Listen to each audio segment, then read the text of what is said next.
हर बात में सरकार, हिंदुओं व सेना को गाली देने वाले पत्रकारों को मिला तथाकथित बुद्धिजीवियों और सेक्युलरों का प्यार। हिंदू साधुओं की हत्या पर कांग्रेस की चुप्पी और जिहाद की सच्चाई दिखाने पर जी न्यूज के एडिटर सुधीर चौधरी पर एफआईआर। हिंदुस्तान में केवल खास लोगों को ही पीड़ित बताना, सेना पर हो रहे हमले को सही ठहराना, सेना के अत्याचारों की कहानी गढ़ना, हिंदू विरोधी एजेंडे को बढ़ावा देना, देश में असहिष्णुता का प्रोपेगेंडा फैलाना, ये सब कर रहे हैं तो आप एक बढ़िया पत्रकार हैं। आपको रेमन मैग्सेसे अवार्ड से लेकर पुलित्जर अवार्ड जैसे पुरस्कार मिलने की संभावनाएं बढ़ जाती हैं। लेकिन अगर आपने हिंदू साधुओं की हत्या पर सवाल उठा दिया, अगर आपने किसी हिंदू बच्चे की मस्जिद में बलि देने की खबर चला दी या फिर आपने जिहाद की सच्चाई दिखा दी, तो आप तथाकथित सेकुलरों के निशाने पर आ जाएंगे। आपके ऊपर दर्जनों से लेकर सैकड़ों तक एफआईआर कर दी जाएगी। आपको थाने बुलाकर 12 घंटे तक पूछताछ की जाएगी। 16 अप्रैल को संतों की हत्या हुई। ये सोनिया सेना वाली सरकार ने 4 दिन तक इसे देश से क्यों छिपाया? पालघर में हुई हिंदू साधुओं की निर्मम हत्या पर कांग्रेस और सोनिया गांधी की चुप्पी पर सवाल उठाने वाले पत्रकार अर्नब गोस्वामी के खिलाफ 100 से ज्यादा एफआईआर दर्ज कर दी गई। साथ ही ऑफिस से लौटते वक्त युवा कांग्रेस के गुंडों ने इनके ऊपर जानलेवा हमला कर दिया। वहीं जी न्यूज के संपादक सुधीर चौधरी ने जब जिहाद की साजिश से पर्दा उठाया, उसका इतिहास और उसका मकसद बताया, तो उन पर भी धर्म पर अपमानजनक टिप्पणी कर किसी समुदाय की भावनाएं भड़काने का मुकदमा दर्ज कर दिया गया।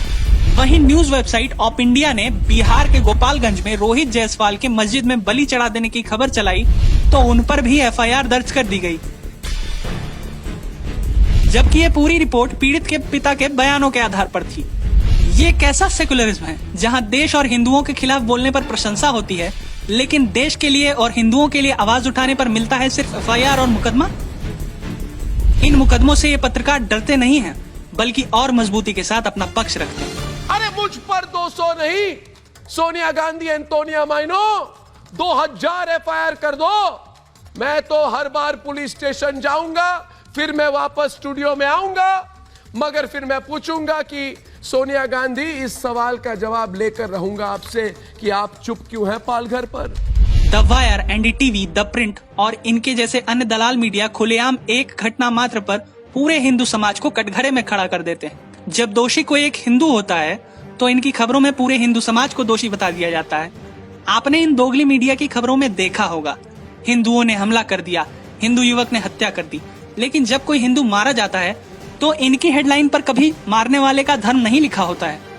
अर्नब गोस्वामी, सुधीर चौधरी और अजीत भारती जैसे पत्रकारों पर एफआईआर दर्ज करा के ये लोग यह संदेश देना चाहते हैं कि अगर हिंदुओं के हक की बात करोगे तो ऐसे ही सैकड़ों मुकदमे ठोक दिए जाएंगे, ताकि ये पत्रकार जिंदगी भर कोर्ट के चक्कर लगाते रहें। लेकिन हिंदुओं को गाली दोगे तो पूजे जाओगे, अंतर्राष्ट्रीय पुरस्कारों से नवाजे जाओगे। प्रकाश जावड़ेकर जी कहते हैं कि जनता के मांग पर रामायण शुरू भइल। कौन जनता मांग करत रहा? तो अगली बार जब हिंदुओं के लिए आवाज उठाने वाले किसी पत्रकार पर एफआईआर की खबर सुनिएगा तो अपने आप से पूछिएगा जरूर कि हिंदुस्तान में हिंदू होना और हिंदुओं के हक की आवाज उठाना क्या गुनाह हो गया है? कब तक हिंदू अपने ही देश में हिंदू विरोधी प्रोपेगेंडा का शिकार होकर दोयम दर्जे के नागरिक बने रहेंगे?